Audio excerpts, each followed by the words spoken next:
السلام علیکم ورحمۃ اللہ وبرکاتہ۔ الحمد للہ رب العالمین والصلاة والسلام علی رسولہ الکریم۔ محترم صدر جلسہ، ذمہ داران کلیہ، اساتذہ اکرام، مہمانان اعظام اور محترم سامعات، میری تقریر کا عنوان ہے شوہر کی اطاعت و فرما برداری۔ معزز سامعات، اسلام نے عورت کو عزت و وقار عطا کیا ہے جو دنیا کے کسی مذہب نے نہیں دیا۔ وہ ماں بنے تو جنت اس کے قدموں تلے رکھ دی، وہ بہن بنے تو رحمت، بیٹی بنے تو رحمت، اور جب وہ بیوی بنتی ہے تو گھر کی ملکہ قرار پاتی ہے۔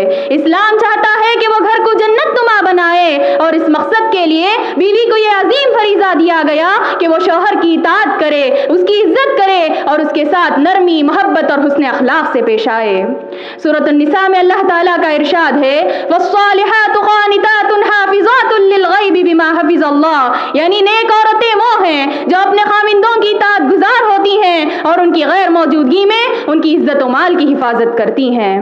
اور رسول اللہ صلی اللہ علیہ وسلم نے ارشاد فرمایا خیر النساء التي تسرُّهُ اذا نظر وتطيعه اذا امر، یعنی سب سے اچھی عورت وہ ہے کہ جس وقت اس کا شوہر اس کی طرف دیکھے تو وہ اسے خوش کر دے، اور جب اسے حکم دے تو وہ بجا لائے۔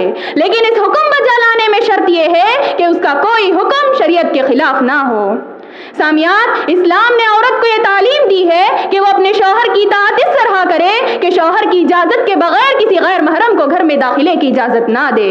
عورت اپنے شوہر کے گھر کی، جو دراصل اس کا اپنا گھر ہے، اس کی حفاظت کرے اور اس کے ساز و سامان اور دولت کی بھی حفاظت کرے، فضول اور بے موقع تصرف نہ کرے اور امور خانہ داری میں بھی دلچسپی لے۔ یاد رکھ لیں، یہ سب پابندیاں نہیں بلکہ گھر کے سکون کی ضمانتیں ہیں۔ ایک موقع پر رسول اللہ صلی اللہ علیہ وسلم نے ارشاد فرمایا اگر اللہ کے علاوہ کسی کو سجدہ جائز ہوتا تو میں عورت کو حکم دیتا کہ وہ اپنے شوہر کو سجدہ کرے۔ یہ حدیث شوہر کے مقام کی اہمیت کو اجاگر کرتی ہے، نہ کہ عورت کی تحقیر۔ سامعات، حضرت خدیجہ رضی اللہ عنہا کو دیکھو، انہوں نے نبی کریم صلی اللہ علیہ وسلم کی ہر بات میں اطاعت کی، ہر مشکل میں ساتھ دیا، ان کے ہر فیصلے پر مکمل حمایت کی، مشکل ترین حالات میں بھی صبر و شکر سے ان کے ساتھ رہیں اور وفا کی مثال بن گئیں۔ یہی اطاعت و فرما برداری اور حسن سلوک نے انہیں اسلام کی کامیاب ترین عورتوں میں شامل کر دیا۔ ایک موقع پر رسول اللہ صلی اللہ علیہ وسلم نے ارشاد فرمایا میں نے دوزخ میں عورتوں کو زیادہ دیکھا ہے۔ تو عورتوں نے پوچھا یا رسول اللہ کیا وجہ ہے؟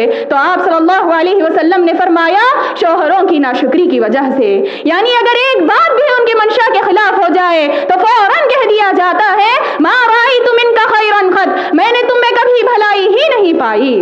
اس کے برخلاف شوہر کی اطاعت گزار عورت کے لیے خوشخبری سناتے ہوئے رسول اللہ صلی اللہ علیہ وسلم نے ارشاد فرمایا اذا صلت المرأة خمسها وصامت شهرها وحفظت فرجها واطاعت زوجها قيل لها ادخل الجنة من اي ابوابها شئت، جب عورت پانچوں وقت کی نماز پڑھے، رمضان کے روزے رکھے، اپنی عصمت کی حفاظت کرے اور شوہر کی اطاعت کرے تو اس سے کہا جائے گا جنت کے جس دروازے سے چاہو داخل ہو جاؤ۔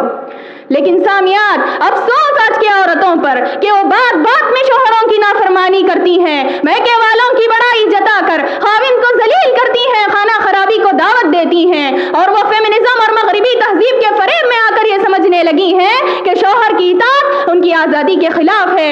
یاد رکھ لیں، یہ آزادی نہیں، فریب ہے۔ افسوس کہ ہماری عورتیں ناآشنا ہیں کہ اس شوہر کی نافرمانی اور مغربی تہذیب نے گھروں کا سکون چھین لیا، بچوں کی تربیت برباد کر دیا، لڑائی جھگڑے نفرتیں اور طلاق عام کر دیا۔ الغرض، شوہر کی ناشکری اور نافرمانی اللہ تعالیٰ کی ناراضگی تک لے جاتی ہے، اور اس کے برخلاف شوہر کی رضا و اطاعت و دلجوئی جنت کا راستہ آسان کر دیتی ہے۔ آخر میں اللہ تعالیٰ سے دعا ہے کہ اللہ تعالیٰ ہم تمام کو نیک اور صالح خواتین بن کر زندگی گزارنے کی توفیق عطا فرمائے، آمین۔ وآخر دعوانا ان الحمد للہ رب العالمین۔ السلام علیکم ورحمۃ اللہ۔